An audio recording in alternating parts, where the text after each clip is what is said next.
Well, hello and welcome back. So, I was recently listening to a podcast episode by my teacher and mentor, Brooke Castillo, and she expanded on an idea that totally resonated with me. Jim Rohn once said that you are the average of the five people that you spend the most time with. And I've come to believe that this is mostly true. And because of this, I've really worked hard to be a little bit more intentional about where and with who I choose to invest my time and my energy. But Brooke kind of turned this on its head a little bit and had me thinking about this in a whole new way. She suggested that instead of being the average of the five people that we spend the most time with, instead, we are the sum of the five people that we allow to have influence on us most. And I thought that that was a really important distinction because who we spend our time with isn't always who we're choosing to allow to have influence on us. We can spend time with people that we don't choose to allow to influence us. And also, we can have people influence us that we never actually spend any time with at all. In fact, sometimes people can have a significant influence over us, even if we've never met them. For example, some of the people that have had the most significant impact and influence on my life are the authors and the speakers and the podcasters that have supported me on my own personal growth and healing journey. I've never met these people before, but their influence on my life is undeniable. And those are the intentional influences that I seek out, the people that really uplift and inspire me and help me to create the life that I really want to create. And I recognize too that, yes, there are these intentional influencers, right? The people that I'm seeking out and I want to read their books and I want to listen to their podcasts. And then also there are unintentional influences in my life. And as I raise my conscious awareness around these, I can make those a little bit more intentional too. For example, I recognize that I'm influenced by the music that I listen to. I'm influenced by the movies that I watch. I'm influenced by what pops up in my social media feed. In fact, I cannot tell you how many things I have purchased just because they popped up in my social media feed. And so I might be completely unaware of these influences and how they're impacting me until after the fact, right? It'll be as I'm singing the song in my head with that same line over and over again that I recognize, oh, I didn't even know that that was impacting me in this way, or until after I get the receipt for what I've just purchased from that ad online that I'm able to see, oh, wow, I was really strongly influenced by that advertisement. And so it's really interesting to just become a little bit more conscious about what it is that we're choosing to allow to have influence over us. So it's all about noticing what the influences are in your life and then just becoming a little bit more intentional about them so we can choose them consciously and on purpose. Because we are being influenced all of the time. We just might not be consciously aware of it. So I'm hoping that as you listen to this podcast episode, if the only thing that you take away from it is that you have a desire to become a little bit more conscious about what the influences are that you're allowing to have in your life and just being a little bit more proactive about choosing them on purpose, then I've done my job. But we'll kind of keep exploring this a little bit more because it would be a really short podcast episode otherwise. So, truth be told, I'm currently following some vegan meal preppers on Instagram, and they seriously inspire me. And I think that they make eating healthy look just so sexy and easy. And they have had such a significant influence over how I feel my body. I've noticed that I've tried new ingredients that I would have never tried before if I hadn't been seeing their videos pop up in my feed. I've noticed that I've been trying new flavor combinations that I would have never even considered before. They have really expanded my view on what it means to have healthy protein sources. And it's really made a difference for me in how I feel and how I choose to fuel my body. And all of this started from one friend who sent me a super yummy link. And so thanks, Melody. It's really had a big impact on me. So the goal in life is to choose who you want to allow to have influence on you and choose it on purpose and with intention. I mean, this is a pretty conscientious group, so I'm sure that I don't need to explain to this audience the dangers of just scrolling for hours on end and allowing the algorithms to determine what goes into your mind. I know that for me, it has happened before where I'm just sitting and scrolling, and then I finally hit a point where I'm thinking, wait, how did that get here? Like, what the heck did I just watch? How did I end up here? And that's what happens when we are unintentional about what we are allowing to influence us, when we're mindless about it. Then essentially everybody else around us gets to choose what is influencing us. But raising our level of conscious thinking can help us to be a little bit more intentional about that so we can create a life that is more supportive for what it is that we want to intentionally create. When I first launched my business page, I created a separate social media account. I wanted to keep my business page and my personal life separate. So on my personal page, this is where I follow family and friends that I know in real life. It might be people from the community. Maybe they're people I've had very brief encounters with, or maybe an extended relationship with. There's some people in my feed that I was friends with in high school and we only reconnected for the reunion. There might be some coworkers that I had 20 some odd years ago. So there's really a very large variety of people in my feed with a very large variety of ideas and personal beliefs and personal experiences. So when I look at that feed, it's kind of all over the place. On my business profile, however, I've been a bit more intentional about who I choose to follow in that feed. So on that page, I only follow people that are in the self-help industry like myself. So I'm seeking out over there the accounts that uplift and inspire me, the things that help to inspire new content, the pages that help me to challenge my thinking and up level my life. So when I first created these two accounts, it was really fascinating to notice the difference in the feed of these two accounts because truly the contrast was undeniable. One account was filled with a lot of super strong opinions, and these super strong opinions might be about traffic or the school system or what books are in the library or politics, you name it. And it was super interesting to notice that in this feed, they seemed to be a little bit more concerned with who was right than what was right. And of course, this wasn't true for everybody in my feed, but it happened often enough that it really did give me pause and created this big contrast for me over what is this creating for me and what's the influence. Because I noticed that after scrolling in this feed, I would walk away feeling drained, maybe a little bit defensive, or just kind of just generally disappointed. But when I clicked on my other page, it was interesting to see all of the inspirational quotes, the witty humor, the beautiful scenes from nature, and all of the cute animal videos. Like there are so many cute cat videos over there. And it was really interesting to notice that when I was scrolling that feed, I would walk away feeling uplifted and inspired. And in fact, a lot of the quotes that I share on my business page, they come from the feed from that business account. And once I was able to recognize the stark contrast between these two feeds, then that's when I became more proactive about cultivating a personal feed that was more supportive for my personal well being and the life that I wanted to create. And so it was at that point that I proactively changed my feed. I decided, all right, from here on out, I'm only going to like and comment on things that fuel and inspire me so that I can really work those algorithms in my favor. I decided to mute certain people that I just didn't want to see in my feed anymore. I decided to unfollow pages that no longer served me. I decided to leave groups that I had joined out of guilt and obligation. And I just worked to become a little bit more intentional about all of it. And it really has shifted how I feel.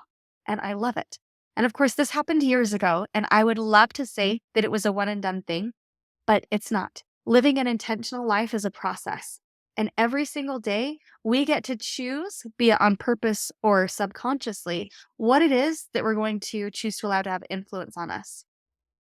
So to do this, first, bring it into your conscious awareness, the who and the what is currently having the most influence on you. Until you're able to recognize what is, like how I was able to look at my feed and recognize that it was really draining for me, until you're able to recognize what is and what you have currently created, it's going to be really hard for you to know what needs to be adjusted in order to get you to where it is that you need to go. So first, bring it into your conscious awareness, the who and the what is currently having the most influence on you. And then second, just notice, okay, what kind of an influence is this having on me? What is this creating for me? And do I like it? Because that's the third step, is deciding if you want to continue to allow this to have influence on you or not, and just choosing it on purpose. Now, I want to share an experience that I had. I kind of debated sharing it, but I think it really helps to illustrate the point about when things are having influence on us that we wouldn't consciously choose. So recently, I had somebody call me petty and pouty and controlling, along with a few other less than kind labels. And it was really interesting to notice what happened in my brain. Because admittedly, I did let it get to me. And ironically, when I allowed these labels to get to me, when I allowed these labels to have influence on me, then something happened.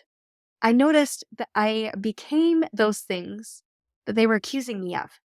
I became more petty and pouty. And I found myself trying really hard to control this other person's perspective of me. And I didn't like who I was when I allowed this person's labels to have that amount of influence on me. Now, once I recognized this and I was able to feel my feelings about it a bit, then I was able to step back a little bit and ask myself some questions. So essentially, I asked myself, okay, can I be pouty and petty and controlling? And I thought, well, yeah, of course I can. I'm human. We're all capable of that. And then I asked, but is that the core of who I am? No, it's not the core of who I am. I'm capable of those things, but that's not the core of who I am. And then I could take that moment to recognize, okay, so do I want to allow these labels to continue to have influence over me or not? But first, I had to really raise my own conscious awareness over what was happening for me and what it was creating for me. So it was then that I realized that I was giving these labels way too much influence over me. And once I recognized that, then I decided, okay, so what do I want to do moving forward? I could be more proactive and more intentional about, okay, what do I want to allow to have influence over me? So I decided, okay, I'm going to set a self boundary. So I decided, you know what? Moving forward, I'm not going to allow labels to have influence over me. I think that labels, they're just generally not very helpful. If somebody wants to offer me constructive criticism and specific feedback about something, yes, I might be willing to listen to it and take it into consideration. But I've decided, nope, if something is coming to me in the form of labels, I'm not going to allow it to have influence over me. But I needed that experience before I was able to consciously decide that that was something that, no, I'm going to choose out of that. I'm going to opt out of that having influence on me. So notice for yourself, if you find yourself ruminating on a specific person or a specific situation, use that as like a huge flashing neon sign that, okay, maybe I am allowing this person or this situation to have a disproportionate amount of influence on me. Once you're able to recognize, okay, I'm really having a hard time getting over this, then you can choose on purpose which parts of the interaction you want to allow to have influence over you and which parts you want to choose to just let go. So just notice these influences so that you can choose them on purpose. Recognize that you are the sum of the 5 people that you choose to allow to have influence on you the most, and so that you can choose this on purpose.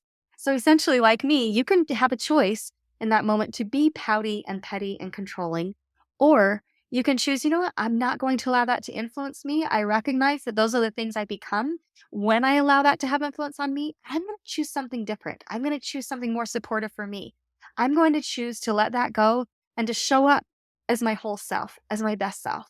Those are not the whole of who I am, because who I am is somebody who is in control of self and really thinks through things with purpose and intention. And so that's how I'm going to choose to show up. And I'm going to allow my thoughts to have more influence on me than their thoughts. Okay, so now for a contrasting story. So I was recently in conversation with somebody that I instantly recognized was somebody that, you know what, I'm really feeling drawn towards this person. I really admire how they're showing up in the world. I admire that they're showing up with love and kindness and generosity. I want to get to know this person more, and I want to allow them to have influence on me. And I had chosen to focus on this relationship before I'd even heard that from Brooke Castillo about the sum of the 5 people that you allow to have influence on you the most. I just knew I wanted to have a life like this person, and I wanted to get to know them better. So as I got to know them better, as I sat down in conversation, it was really neat to just observe how I felt in their presence. I found them to be really inspiring and kind, and they weren't afraid to compliment and uplift others. And I noticed how I felt in that conversation. I noticed that I felt uplifted and inspired. I felt confident and capable. I felt seen and valued. And I recognized that, okay, those are the feelings and those are the qualities that I want to choose to have influence on me on purpose. So think for a moment about what is having influence on you, who is having influence on you. Is it a positive influence or a negative influence? And then just choose that more on purpose, right? So today I really want you to think about it for a minute. Maybe go home and journal on it. I'll put all of these little prompts in the show notes, but I want you to really think about who are the 5 people that have the most influence on me right now. And after you've identified those 5 people, ask the question, okay, So these are the 5 people that currently have the most influence on me. Maybe they're people you know, maybe they're people that you don't know. Maybe it's this amazing podcast that you're listening to. But notice, okay, what are the 5 biggest influences on my life right now? And then ask yourself, what kind of an influence do these people have on me? How do I feel in their presence? Like, what comes up for me? What do they bring out in me? How do I feel about myself when I allow this person to have influence over me? Do I feel optimistic and hopeful and strong and confident? Or do I find myself feeling insecure and inadequate after I've spent time in their presence? As you're able to be more conscious about what it is that it's creating for you, then you can decide how you want to move forward on purpose in that relationship.